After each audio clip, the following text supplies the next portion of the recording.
my God, why have you forsaken me?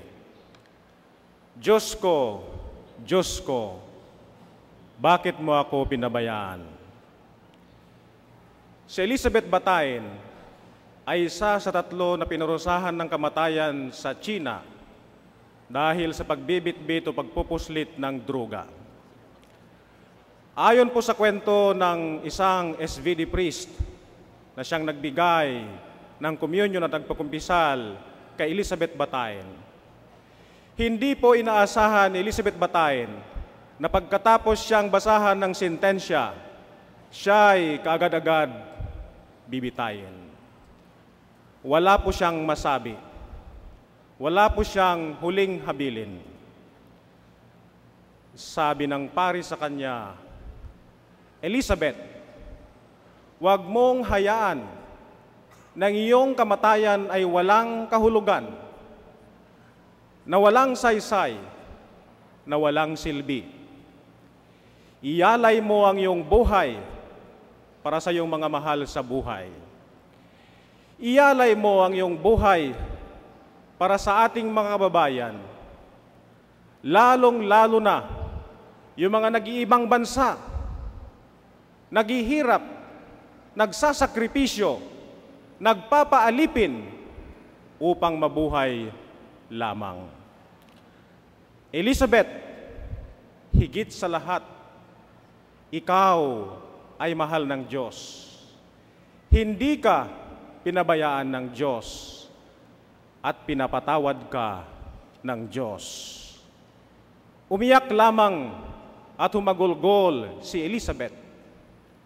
But my dear brothers and sisters, I believe that before Elizabeth breathed her last, she was consoled by the thought that God has not forsaken her. Yes, God has not forsaken her. Many of us called her a criminal. At sabi ng iba, bakit nating pagbigyan ng pansin yan? She deserves it. But before God, she is one lost soul worth saving. Mga kapatid, the cry of Jesus on the cross, my God, why have you forsaken me?" was not a cry of despair, was not a cry of hopelessness. Ito'y isang dasal na hango sa Psalm 22. Nagsusumamo, sa boses ni Jesus ang hinaing ng sangkatauhan. Sabi niya sa kanyang ama, Ama, huwag mong pabayaan ang sangkatauhan. Yes, my dear brothers and sisters, we are guilty, and the punishment of our sin is death, abandonment, separation. Anong sabi ng Panginoong Jesucristo? My God, give a second chance to your sinful people. I will carry the punishment, sin, death, separation on my shoulders. Your people have a very long history of saying always no to your invitation. But in thy name, in their name, I say yes to you, Father. God made him sin who knew no sin, so that we might become the righteousness of God. I believe that God agonized seeing his Son dying on the cross. He tied his hands as it were, because he could not do anything. Between choosing his Son, his only begotten Son, and choosing sinful humanity, he chose us. He chose you and me. For God so loved the world that he gave his only Son, so that those who believe in him may not perish, but will have eternal life. Jesus died on the cross not in despair, but he believed that by dying on the cross, he would teach us a lesson that we are able to unleash the power of goodness, that sin does not have power over compassion, love, and forgiveness.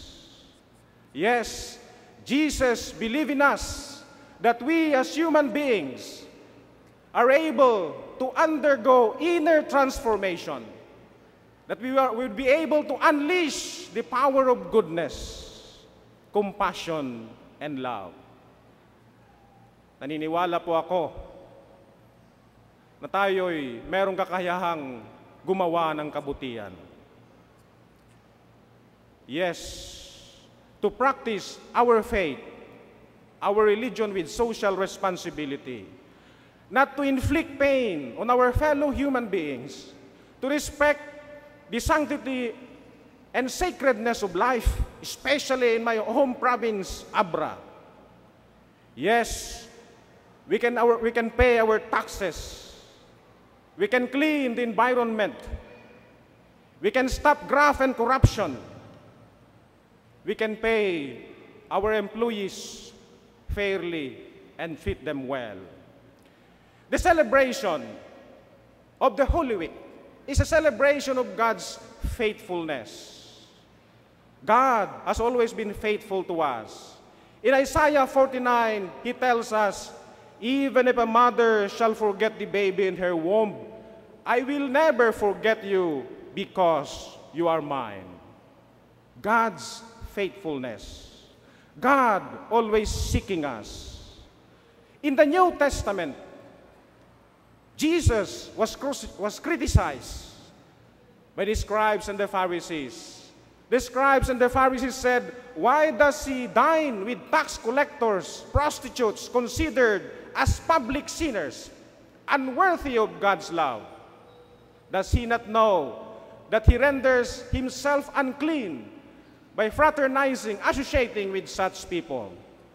And Jesus answered them, people who are well do not need a doctor, but sick people do. I have not come to seek those who are self-righteous, but I have come to seek and call the sinners. That's why Jesus Christ compared the love of God to a good shepherd who has 100 sheep. One of them got lost, went wayward. The good shepherd would leave the 99 in the wilderness and go and search for the one lost sheep. And when he finds it, he would put it in his shoulders and celebrate. To paraphrase the words of the father in the prodigal son, let us celebrate because this son of mine has been lost. He is dead, but now he is found. Hindi po niya tayo pinapabayaan. Siya po ang unang nagmahal sa atin. Siya po ang unang nagpahalaga sa atin. That's why Saint Augustine was right when he said, by loving the unlovable, you made me lovable. Some are loved because they are worthy, but some are made worthy because they are loved. Yes, the celebration of Holy Week is a celebration of God's faithfulness. What is the answer of God to the prayer of Jesus? My God, why have you forsaken me? In Hebrew 13:5, God the Father has a very clear answer to each and every one of us. He says, I will never desert you. I will never forsake you.